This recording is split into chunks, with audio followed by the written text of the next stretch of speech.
Okay, I guess we shall begin. I think there's a couple more people coming, but they'll just have to miss this grand entrance. Anybody got any more questions about the truth? I think we've covered that pretty exhaustively. What page are we on right now? I'm on page 28. 28. At the bottom. We're just beginning social ethics. And of course, to do social ethics, just as to do ethics in general, one really needs to have already had philosophical psychology. Because if you don't understand human nature, you're not going to understand how human beings properly interact with each other. Just to follow the notes here a little bit, man needs society in order to discover and correct his development for physical, intellectual, and moral education and sustenance. The basic point here being that human beings really are, by their nature, interdependent. No man is an island. We don't do very well by ourselves. And for that reason, we naturally form society. Now, exactly what does society constitute of? There have been different viewpoints, to put it mildly. But the point of departure for this discussion is that man is social by his very nature, always and everywhere. Even the most primitive of men that are discovered in a form of society. And I might add, as we'll see later, also with the natural institution of marriage found therein. The problem, so the fact is that man is found within society. The problem is, what is the basis of our social obligations and our freedom within society? And I just want to toss out very quickly a couple historical positions, but then I'm going to come back to the natural point of departure. Some have argued that man is social only from will. Thomas Hobbes said that in a state of nature, man is to another man as a wolf is to a wolf. In other words,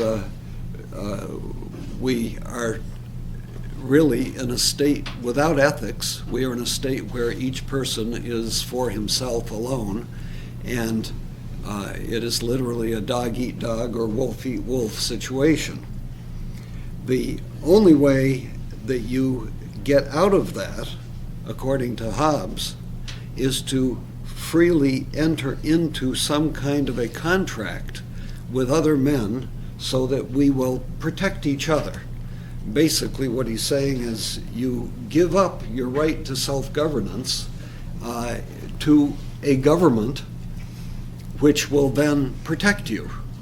And when you do that, you give up all rights. The government can do anything it wants to you, with you, for you if it wants, but basically you're just seeking a situation in which you'll be protected from the ravages of nature. Because left by ourselves, the strongest will dominate the weakest, and there would be no safety for us. So what he's saying is the only reason that we form society is because we are entering into a contract to protect ourselves. It's sort of like letting the mafia take over, so that you have some measure of protection, but you ultimately have to do whatever you're told. This, of course, is not the most comfortable of situations. Hobbes would say that you don't even have justice or injustice until you have a government. And then the justice or injustice is determined by what the government says. Rousseau, Jean-Jacques Rousseau, made a somewhat different view. He claimed that the reason we form the contract is that man is to other men a friend. And this is a somewhat more optimistic way of looking at it, and therefore we enter into a contract for mutual sustenance and support. Society is from the Latin socies, which means allies. So when you're in a society, presumably other people are, in some sense, an ally to yourself. But this notion that it's just a matter of will really misses the point. Human beings are, by their nature, designed to interact with other human beings. Now, clearly, from a purely materialistic standpoint, the Darwinian would not see that because, from his perspective, there is no finality built into us by God. So obviously, the metaphysical worldview makes a difference. But from the standpoint of looking at human nature, you can see we have one capability the animals don't have, and that is the ability to talk. We have the ability to communicate at an intellectual level. Animals do not really do this. And so in a very real sense, this capability would make very little sense if there aren't other people to talk to. How long would you be talking if there was nobody to talk to? In fact, what would be the point of talking? What would be the point of being able to communicate? And as a matter of fact, when we look at human nature, we really are not well prepared to survive by ourselves. In the animal kingdom, animals are cared for by their mothers, perhaps for a certain length of time, usually a very brief length of time, and then they're up on their own and quite capable of surviving by themselves. We human beings can't do that. We need nurturing and care and education until we are at least 15 to 20 years old. So really, this idea of living in a completely vacuous situation where we would be utterly on our own doesn't work very well.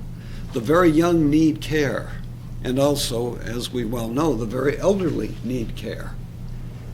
So we really need a context in which there is a certain beneficence between people. And clearly, although it's possible for Robinson Crusoe to live by himself, most of us do not possess the skills which would enable us to survive all by ourselves. We'd have to know too much, or we would live in too primitive a state. The very fact that we've been able to build up a society where you can actually come to a classroom and sit and discuss the nature of human beings shows that this is a sort of thing that could never exist, as it were, in a completely primitive state. There wouldn't be the time or the capability of doing it. We wouldn't have the technological excess that would allow us to do this, the economic excess. So human beings are uniquely ordered to forming a kind of society. Now, I realize Darwinians look at even ant colonies and talk about them as being a society. But they're not a true society because you do not really have the intellectual and volitional commitment and communication and co-willing that you find within a human society. In a certain sense, this is so obvious that it doesn't need to be demonstrated. But of course today, almost everything needs to be demonstrated because nobody believes anything. And I'll come back in a couple of moments to give you a little bit more of the foundation for that.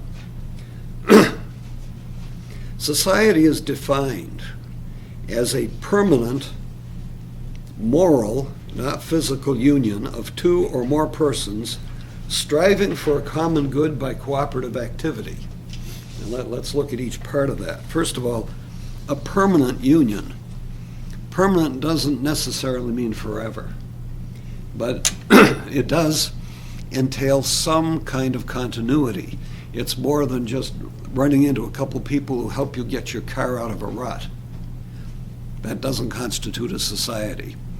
It's more than just transiently passing somebody in the forest.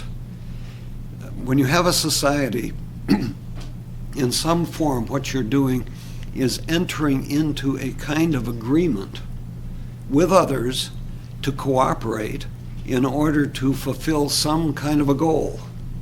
Now, society may be what we think of civil society to be, and we'll come back to this later, which of course is something in which we all participate, like it or not, we're in one.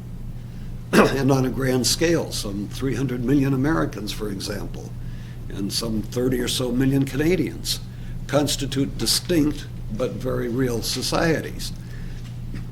But you also have a society when you agree to join a sewing circle or engage in a tennis match. It is temporary, but it is relatively permanent. It's an agreement to engage in some kind of activity of a specific type with other human beings to accomplish some kind of specific purpose through cooperative activity. So the notion of society, just like many other things in philosophy, has to be understood analogously. Obviously, the sewing circle is in no way equivalent to a country, but there is an analogous similitude in that in both cases, human beings have freely joined together for some purpose. Obviously, belonging to a nation is a much more serious purpose than that of a sewing circle, but a sewing circle is a little society of its own.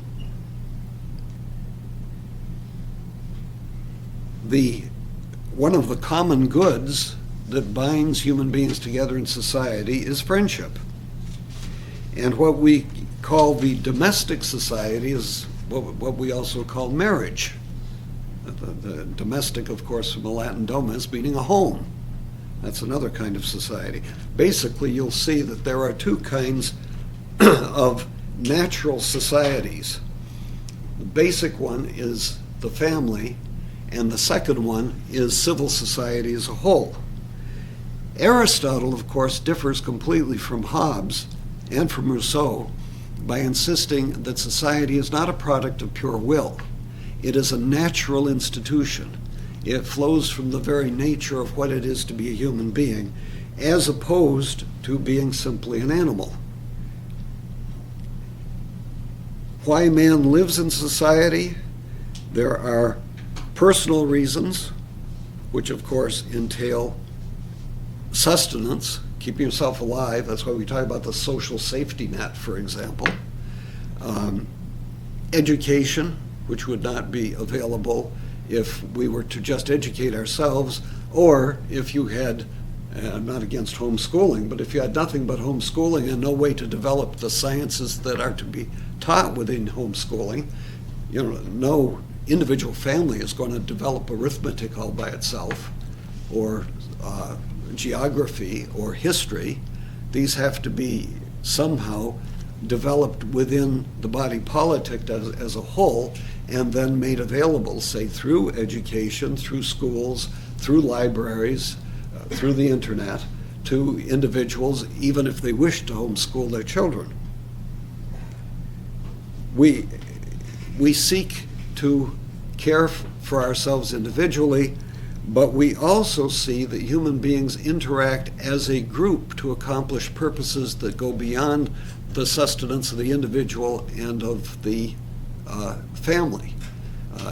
Unfortunately, one of the things that we develop is the ability to defend society as a whole by means of military defense, or again, developing things like the ability to interact with other civil societies through hopefully diplomacy. If diplomacy doesn't work, you know what comes next. So we hope diplomacy works. Now, the next point on your notes is probably standing out as not quite fitting. It says, how do we know that monkeys can't talk? And you're probably wondering, what on earth has that got to do with social ethics? It has everything to do with it because it's the reason why we enter into a true society and mere animals do not. I don't want to go too far into the question of why monkeys don't really talk. That belongs to philosophical psychology, and as you know, we already went through that in that course at some great length. And it's an interesting topic by itself. Just to summarize a couple points here, the reason monkeys can't talk is because if you have a rational form, in other words, as human beings do, if you have an intellective soul, this has to be manifested by certain formal, rational effects. If monkeys really had an intellect, if they really were rational, then they ought to be doing what we're doing right here tonight, and that is discussing monkey nature in a classroom. And they're not about to do that, as it is so obvious that people don't even think about it. They would be forced by their intellectual form to speak, to have art, sculpture, study history, mathematics, have religion, and debate philosophy. I know that's so absurd. People say, well, that's not fair. They're not developed enough. But you see, ultimately, if you possess an intellect, that's the kind of thing you can do. We don't expect the monkeys to do it. And of course, when I say monkeys, I'm talking about all subhuman species. I realize, as you realize, and we've talked about it before, that from the Darwinian standpoint, we are simply highly developed monkeys. I know, primates. And they would be underdeveloped human beings.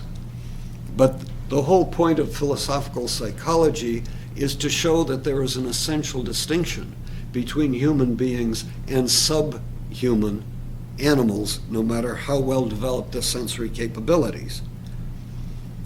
Animals have passions. They are able to exhibit sounds. They are able to communicate, but they communicate by instinct. They communicate by learned symbols, some of which even we teach them when we teach monkeys or chimpanzees how to do American Sign Language. Very impressive, but we teach them. When they teach us, I'll be impressed. If they really had language, as we do, it would be discernible. You know, that they should have started protesting in favor of their own rights. We shouldn't have to be doing it for them, but of course we do. They communicate through fixed and regular natural signs or sounds, but they don't develop true language. They don't make up words. They don't invent words. They don't have multiple languages that are arbitrarily developed over time because of regional distribution. I'm fully aware they have natural sounds. They have, like the porpoises have some 50 different sounds that we've discerned by which they communicate. They may be smart, but they're not intelligent. Intelligent, remember, intelligere means to understand. They are operating at the level of the surface, sensible signs, sensible appearances, emotional reactions, instinctive reactions, the estimate of sense, responding in a way to deal with the environment according to, as it were, pre-programmed behaviors.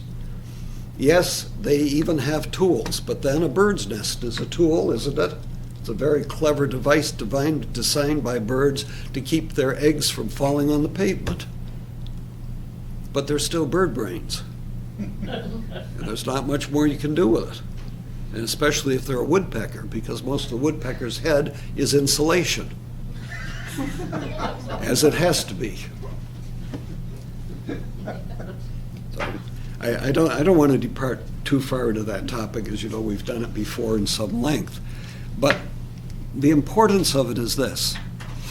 Because animals are living primarily at the sensory level, they do not have the capacity that we have in terms of intellect and will to understand what it is to be a human being, to understand what it is to interact with others, to understand how cooperative activity is possible, to understand how and why we should enter into these kind of enterprises so as to build buildings and to make watches, to develop commerce and economy. All of these things that really engage us at an intellectual level. We don't always do it very well, but you just, you don't hear about the tulip bulb bubble among the chimps. It's only the human beings that back in, was it the 17th century in Holland, created a market in tulip bulbs, which for some absurd reason became the whole basis of their economy. It went shooting up higher and higher, to buy these tulip bulbs. And then one day somebody, I guess, noticed they were only tulip bulbs. And the whole economy crashed. It was the first great bubble. I know it sounds like a joke, but it wasn't. Holland was devastated by it. They suddenly realized they were just flowers. And I know it sounds like I'm making it up, but when you go home tonight, Google the tulip bulb bubble, and you'll find it there. Only human beings could do anything that stupid. But of course, it takes intelligence to be stupid. What about monkey business? Well, that's when we're acting like them, but that's not real business. But in a real sense, I mean, if somebody calls you stupid, they're paying you a compliment, because you wouldn't call a piece of wood stupid. It doesn't even have the capacity to understand. Being a human being means, first and foremost, that we can understand the nature of things. We can understand the nature of things around us. We can understand the natures of things in the world so that we develop science. The ability to categorize things in such a way as to, good grief, as you know today, we do things in science. I don't know how we do them. And nobody knows how we do them all. It's no longer possible for one human being to know all that there is to know. And to know at such amazing levels and details. And yet we do this. We plumb through science the nature of the universe in ways that one could never conceive. Animals don't eat, they're still foraging for food. They're still waiting for us to feed them. And they haven't progressed beyond that. We do make progress. We make progress because we have a thirst for knowledge, a thirst to understand, a thirst to grasp what the nature of the world is, and to use it to hopefully make progress for the human condition. Unfortunately, as you know, in the last 100 years, our technological progress has gone to the moon and beyond, but our moral progress has regressed to the point in which the 20th century was the most bloody century of mass genocides in the history of the world. And the technology that we've developed has been used for our own self-destruction in a way that was never possible before. Genghis Khan or Julius Caesar or any of the great tyrants of the past couldn't even manage to create the slaughter we can today with a single nuclear weapon. So our problem, of course, it's a double blessing and a curse at the same time, that we have this immense capability to understand the universe and to tame it, but we can't tame ourselves. And that's the problem of ethics. And even though we study ethics, of course, the problem is you can know what is right but do what is wrong. But it's because we have this human nature that we, in encountering other people, we communicate with them, we understand them, they understand us, and we can form society. The basic society of man and woman in the domestic society and having children, but of course very quickly groups of such domestic societies interact to form tribes, to form villages, to form civilizations. And we are able to do this because we can enter into a contract not simply to save ourselves, but because it's the nature of man to do this. It is the nature of human beings. We are gifted by God with the ability to work together. Whether we do it for a good purpose or a bad purpose, of course, that's another question. We have free will. But I do note that human nature, one should not despair of it entirely, because you notice where you have democracy, generally speaking, when the people are running the show, they don't like wars. The way you get wars is by having somebody up at the top who's pulling the strings and seeking power and on an ego trip. People by themselves would just as soon be peaceful and just live in peace if they can, as a whole. So we should not despair utterly of human nature. So society is a natural thing. It's natural for human beings to come together and to form a union whereby they pool their talents. Economically, each one of us does different things so that we can specialize, become really good at what we're doing, so that you don't have to know simultaneously how to build your house, how to put the roof on it, how to shoe your horses, how to make an internal combustion engine, how to make a fine watch. You don't have to know all that. You go to the roofer and the construction man, you go to the watchmaker, and you go to the automobile company for your needs, and we work together and form an economy that can produce things which otherwise we never could by ourselves. But in order to do this, come down to point 3 here. Now we'll get beyond the animals unless you have some further question about them. Usually that goes to infinity. We'll try to resist. In order to have society, we need to have some kind of authority. People need to cooperate, they need to coordinate their activity to achieve the common good. Look at basic common good. You ask, what's a common good? Basically, it's the ability for us to live together in peace and friendship and to assist one another. That's the common good. It's something which we can't do totally by ourselves. And of course, if we're totally by ourselves, in a way we fall back into the state that Hobbes was talking about, where you'll find marauding people who come around and just destroy you. I always, we don't like the idea that you have to have a society with some kinds of means of defense, but you may recall back in the 1970s there was some kind of an idealistic group of, I think they must have been in the Austrian School of Economics, but they founded a little country down in Polynesia somewhere. And they were going to base it on the gold standard, and everybody was going to live like a king. It was absolutely wonderful, and they were starting to put out their little coins, and people were looking at them to buy them. And then one day, some kind of a local primitive warlord came from a neighboring island and just wiped them out.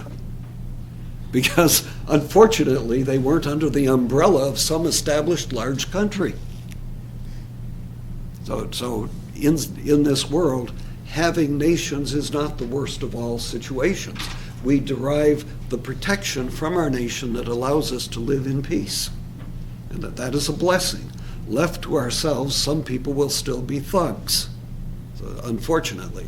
But it isn't merely to avoid that we form society. We form society for the mutual benefits of everybody by achieving the common good.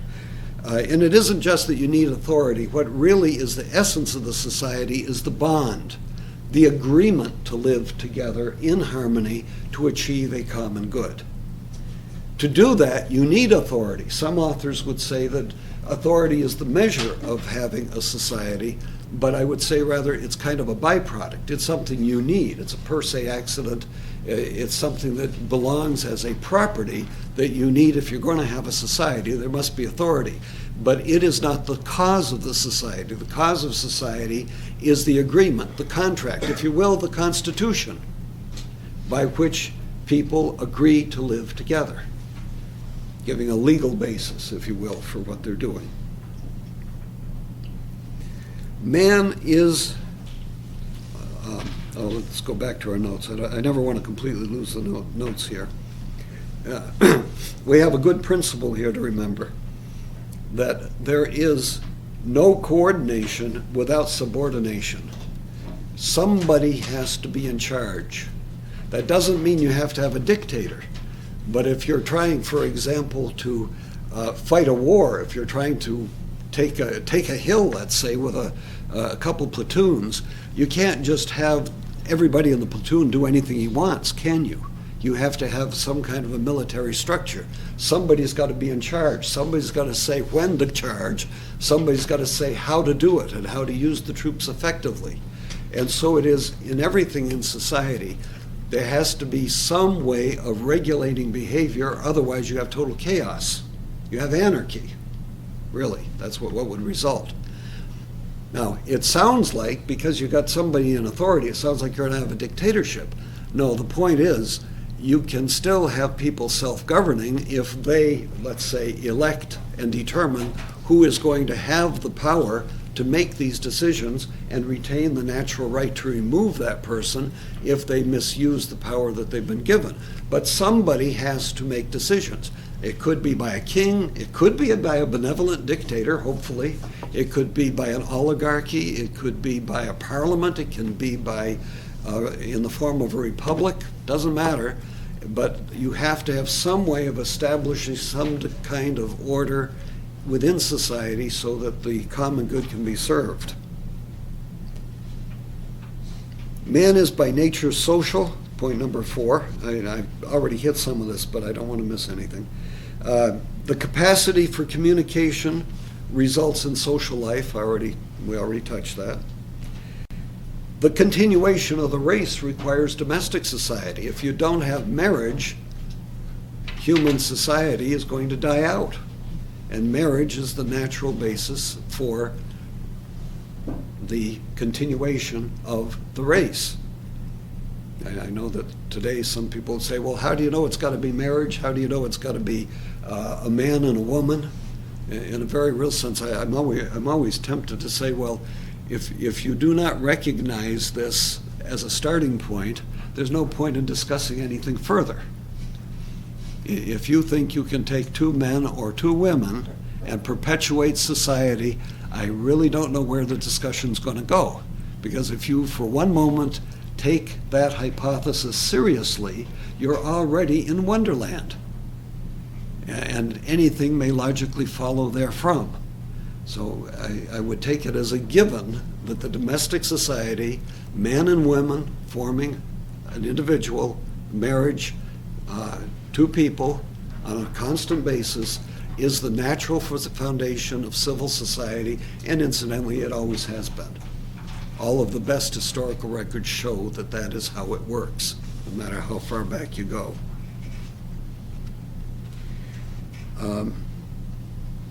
In order to have intellectual, moral, and aesthetic progress, you have to have society. We already said that.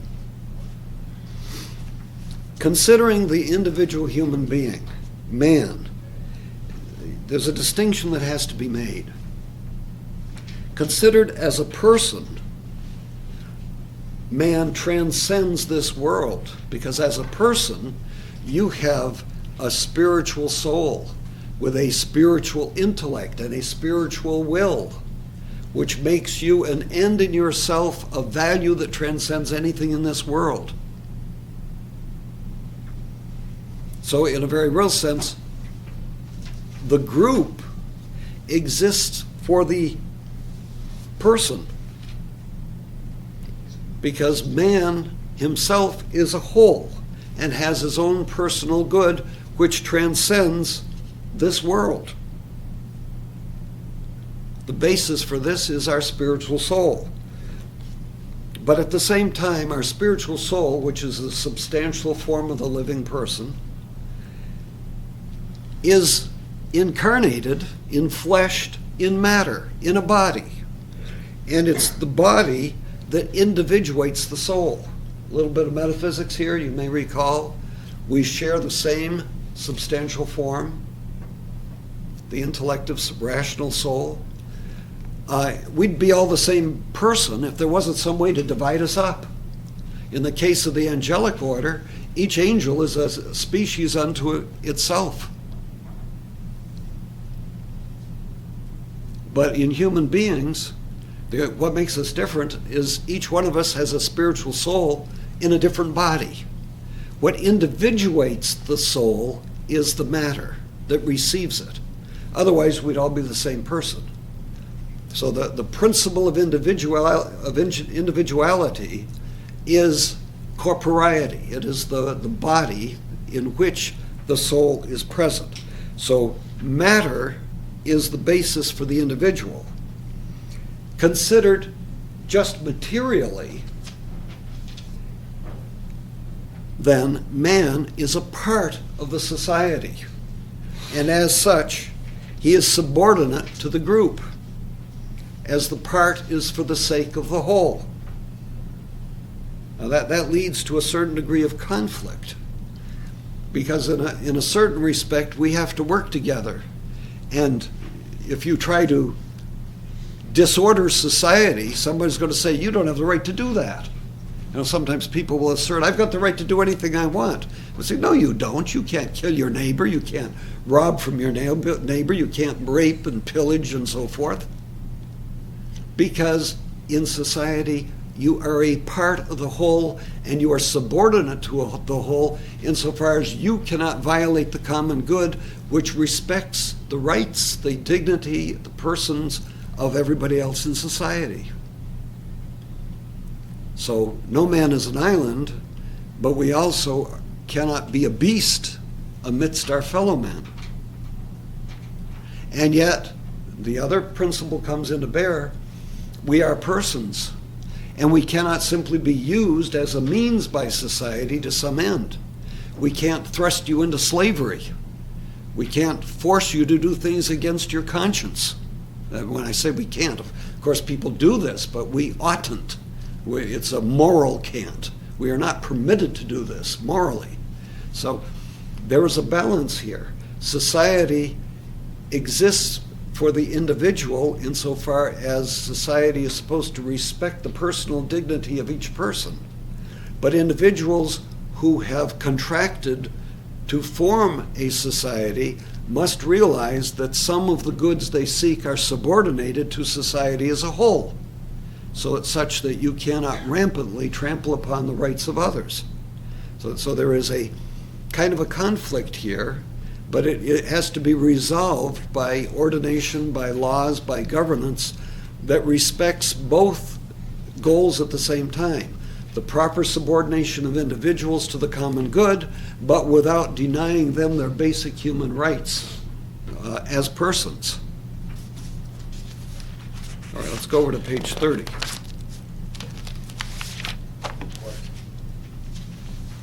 This might be more of a question in philosophical psychology, but I just want to clarify something. Is it matter individuates us, but isn't it more than, I mean, Maximilian Kolbe was different from Joseph Stalin by more than matter, right? I mean...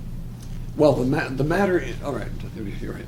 The matter individuates the form in terms of explaining how we come to be as individuals. Okay. But once we come into being, our exercise of our free will determines what kind of a human being we will be, good or bad. Mm-hmm. And that's the difference between Stalin and Kolbe. Good point. Top of page 30. Animals are merely individuals. We say animals are gregarious, which is from the Latin grex, which means herd. They act in a herd. Animals do not, properly speaking, form societies. The truth is that man is both an individual and a person.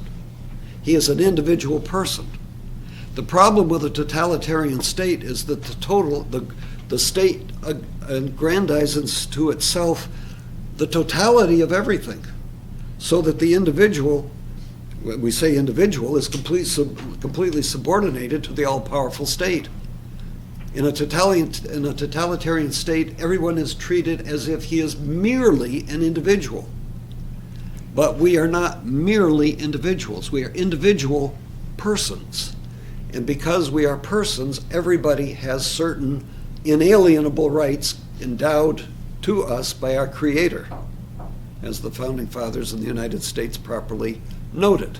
And of course, this is one of the big issues you see even in contemporary society, don't you? Because there's a lot of thinking where people think, oh, well, it's the state that gives us all our rights, and the state can confer new rights upon us. And we can find things in the penumbra of the Constitution granting through a right to privacy the right to do things like aborting unborn children. No such right exists in ethics. But if the state can give a right to life, or in essence give somebody the right to abort an unborn baby, then what happens to the right to life for everybody? And I think I sent out to some of you a week or so ago an article showing that some thinkers are now suggesting that we ought to be able to extend the concept of abortion even to children that have already been born. basically beginning with the idea that if they're disabled, then even if they're born already, they haven't really achieved full personhood. I had a sociologist once tell me, you're not really a person until the society accepts you. So these little children are not accepted. And the authors of this article went further and said quite blatantly, well, not only disabled, but any children. If they're born and the parents don't want them, they should be able to be put to death. This is the immanent logic built into abortion. If you can kill the unborn child, and you can't really tell the difference between an unborn and a born child because essentially they're the same being, just a different stage of development, then why shouldn't you be able to kill them later? And of course, if you can kill them once they're born, heaven help the elderly. Forget about the rights of the elderly, because basically what you're saying is if you don't function properly within society, society will not recognize you as a human being. And society, notice, will determine whether you're human and whether you have these rights. And that's why the Founding Fathers, thank God, were so careful to say, no, we are endowed by our Creator with certain unalienable rights. They can't be taken away from us. They are given by God. They are infused into our nature in virtue of us being persons. And you just simply can't remove them from us willy-nilly just because somebody in Albany or Washington decides that this is a right that's gone too far. Your right to drive isn't a right to drive, it's a privilege. At least that's what they tell us. I guess that's so you don't run down other people too readily. But a privilege can be taken away. And the whole problem in a totalitarian state is every right you have comes from the state. This republic in which we now reside is founded on an entirely different concept, that every right you possess comes from God, the Creator, not from the state. The function of the state is to protect and respect and promote those rights, but not to create them and not to get rid of them, not to annihilate them. So it makes all the difference in the world. The essence of totalitarianism is the moment that some essential right is denied, taken away, abrogated by the state. And that's why, in fact, I wrote an article about 30 years ago entitled, Is the United States Destined to Become the Fourth Reich?, in which I pointed out that once you cross the line allowing the killing of the unborn child, you already had a totalitarian state, because you have subordinated the person to the all-powerful state. And it doesn't matter whether these denials of individual rights come from a dictator or from a republic and a parliament and a Congress, because it is the nature of the denial of the individual right vis-a-vis society as a whole which makes the state totalitarian, not the exact form of government.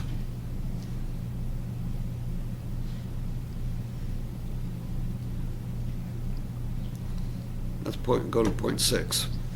Excuse me, before you Sister. leave, you have a statement here, animals do not form societies. No, they don't. Despite, I know they talk about ant societies, chimp societies. But don't they have a domestic society? No, because for one thing, they don't go down to the church and stand up before the priest or minister and get married. No, they have a family. They have a bonded family as groups of animals, don't they? Well, are you talking about them as a herd, or are you talking about individual marriages? I'm talking about what I They're know not what known I'm to be. talking about. They're not known to be terribly faithful. I mean, some of them sort of are. Sometimes, penguins will stick around. The male will stick around to help hatch the egg for one season, but next season you're on your own. And they don't even bother with So a herd is not a society. No, a herd is not a society. Again, the problem is the Darwinian mentality looks at anything you find in man, because we are highly developed animals, and then they look at animals and say they are underdeveloped men. So if we have something that we call society, therefore, analogously, these lower levels of creatures also have societies, because, of course, from a Darwinian standpoint, they're not lower, they're just different. They just haven't evolved the same way that we did. That's why it is critically important, if you're going to do social ethics, to start with the absolute declaration of the essential superiority of man to animal. We are not just another species. We are a special, unique creation of Almighty God, which though the animals are created by God, but we are in a distinct species classification because of our spiritual and immortal souls, and the fact that we have intellect and will and can exercise that intellect and will to form a society deliberately with mutual consent and understanding and agreement. A contract. We enter into a contract. Animals don't enter into contracts. They simply follow instinct, passion. Wouldn't that instinct be, for them, the societal thing? It's what you're noticing is analogy. Oh. See, that yes, analogously, it kind of looks like what we're doing, but analogy is not univocity. It doesn't mean that it's the same exact thing. It doesn't mean that it's in the same species of being. There's an essential difference, a superiority found in human society which cannot be found in animals, precisely because to form a society we engage intellect and will, which they don't have. Blessed be their little beings. They're wonderful in their own way. Number 6, beings are social. We got 3 orders here. The highest order is from abundance. That's going all the way up to God. And of course, if you're speaking theologically from the Christian perspective, you have a society right within the Holy Trinity by way of procession and spiration. Now, the Son proceeds from the Father, and the Holy Ghost is produced by spiration from the Father and the Son. The word produce is not appropriate because this is a distinction of relation, not a distinction of causation. But within God himself, there is a society, but it is a matter of abundance. God doesn't need anything. The members of the Holy Trinity don't need anything because they share the same infinite divine nature. One doesn't have something the other doesn't have. Angels, the angelic order, if you accept the existence of angels, and of course I might point out that all the great philosophers did believe in them before Christianity. Plato had a whole world of angelic beings, pure forms. Aristotle had them in a somewhat more limited sense, but they maintained, the prime movers were pure forms. So this idea of as if it were only Christianity or Judaism that first came up with the idea of an angel as a pure form. No, you find this reason itself embraced this kind of a concept in the pre-Christian period. But again, angels are, if they enter into communion with other angels, or even with human beings or with God, they do so from abundance. It's not from need. It's from their ability to extend beyond themselves. It's only when you get to man that we form a community both from need and abundance. We do it because we want to do it. We want to give ourselves to others. It is a natural thing to love others because we see the good in others. We are not simply leading short, nasty, brutish lives, as Hobbes thought. We transcend this. We have the ability to love, as Marcel says, to be able to engage in that interpersonal love from one person to another, which he then projects as being the ultimate I-thou relationship between man and God. So we have to resist the temptation of what you get only on PBS, of the Darwinian view that everything is a matter of struggle for survival. Human beings are capable of more noble behavior, and to do so by free acts of will, of love, and recognizing the beauty and the goodness of others. So we do this from abundance, and we help one another because we have this abundance to give what we have to others. If you know something, if you're teaching, you're trying to give what you have to those who can hear you. If you are able to practice medicine, you give healing to others. It isn't all simply based on economic necessity. But conversely, of course, we form society out of need. because we do need one another. As I said earlier, we supplement each other's limitations. We do for others what others cannot quite do for themselves. Therefore, we're able to specialize so as to develop progress which would not otherwise be possible. We have millions of specialists today, and though this may drive us crazy, it does enable us to do brain surgery. Most of us wouldn't be too good at it, would we? But sometimes we need somebody who can. And if somebody's really good at brain surgery, it'd be pretty stupid to make him work at a coal mine, wouldn't it? When you think about it. And then, of course, below man, animals form society from need. They are in the struggle for survival. And, of course, sometimes we even enter into these interesting little relationships where we domesticate some of them. We have our pet dogs and our pet cats, and we take care of them, and they just lap it up. You know, they just love sitting there by the fire as we stroke their little furry backs, and as long as things go well, we get on well with them. Although I was just looking today at the internet, some of you may have seen, they had a problem, I think it's in Commerce Township in Michigan, where some poor lady's being continually attacked by a turkey. Every time she comes out of her house, this turkey comes pecking at her, and she just doesn't know what to do with him. You save it for Thanksgiving. Well, she does say that every time she has turkey for dinner, she really has evil thoughts. But this turkey is really very difficult to handle. If you do run into one, they say what you're supposed to do is to get a big black umbrella, open it up, and then intimidate them. Like the penguin, I guess. After all this time, she finally says if she can't stand it much longer, she's going to call animal control. Well, I don't know why she didn't call animal control the first day. It's been making life miserable for her for 2 months. So much so she got on the internet. It made the Detroit Free Press. Okay, let's look at number 7, the 4 causes of society. And then remember, from Aristotle, we have the efficient, formal, final, and material causes. For everything. You can apply it to virtually anything you can imagine. The efficient cause of society is men, human beings. We make our society. We form a society. We of course, historically have done it deliberately. And by, forming a constitution, sending delegates to a constitution, to form a constitution.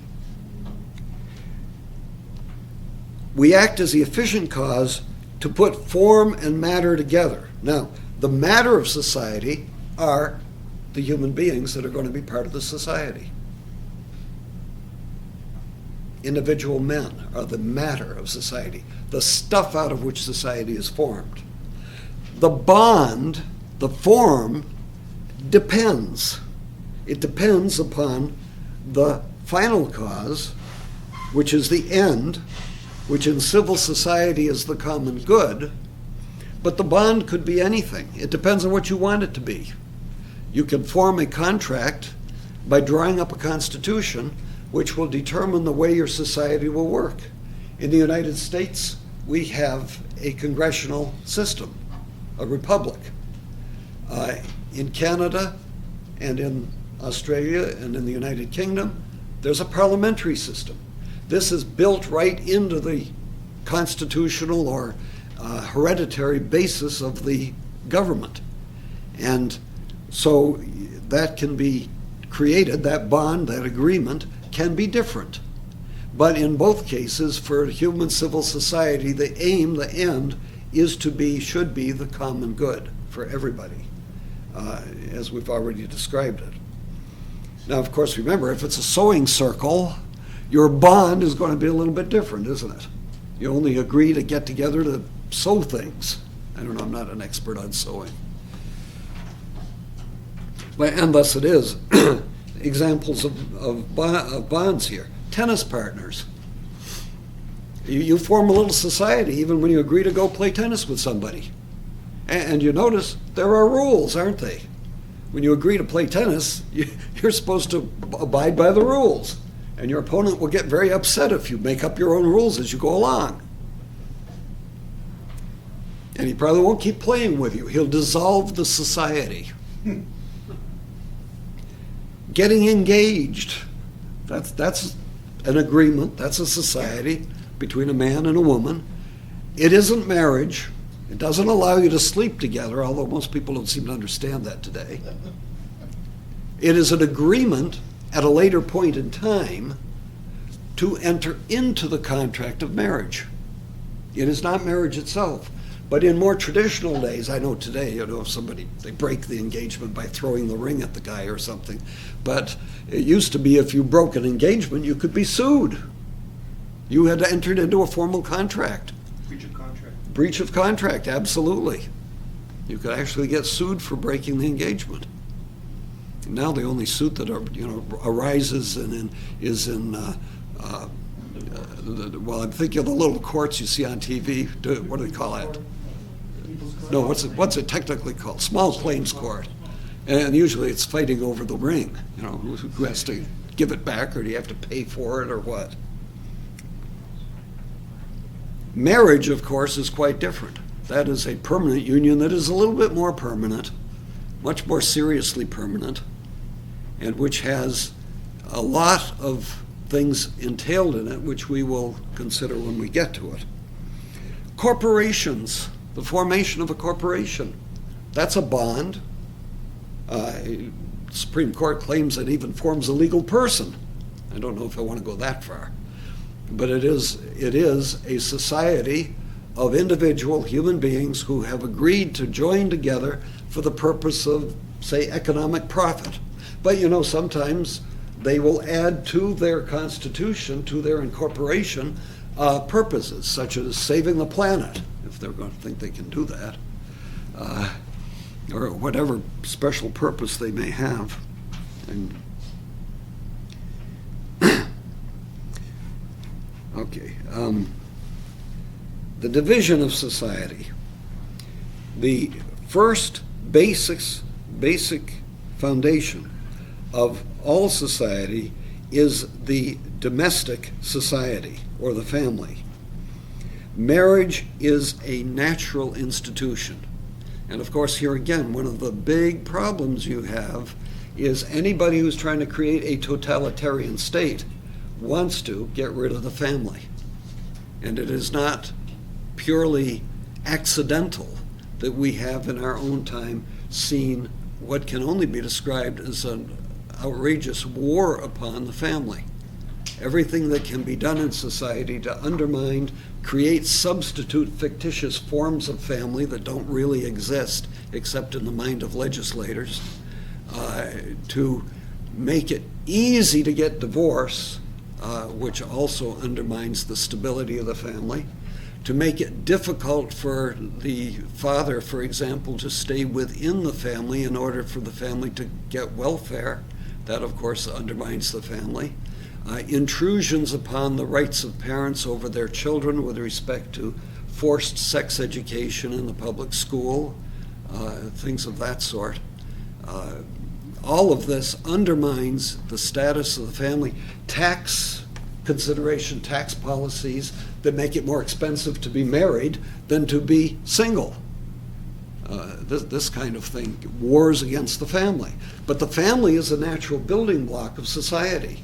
And therefore, any society that is edging towards a totalitarian relationship between the government and the people wants to diminish and get rid of and to intercede and to undermine the natural rights of the family.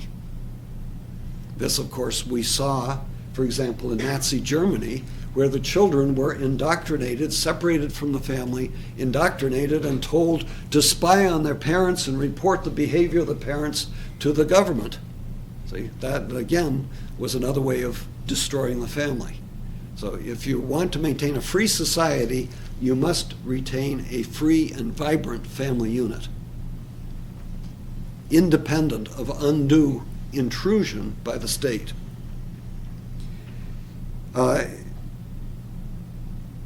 The formation of the society can be arbitrary, that means from will, voluntarism, and that's not necessarily a bad thing.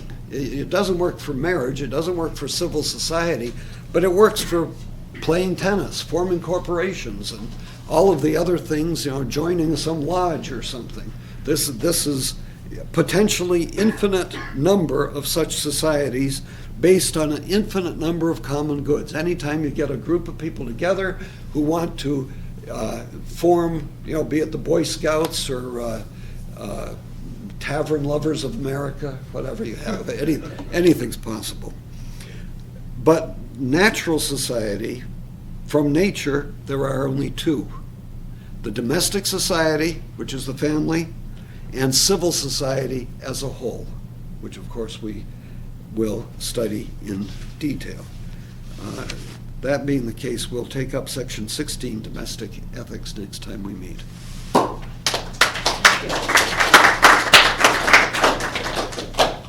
Sound production copyright Olteen Library Services 2013. All rights reserved. www.aquinasphilosophy.com.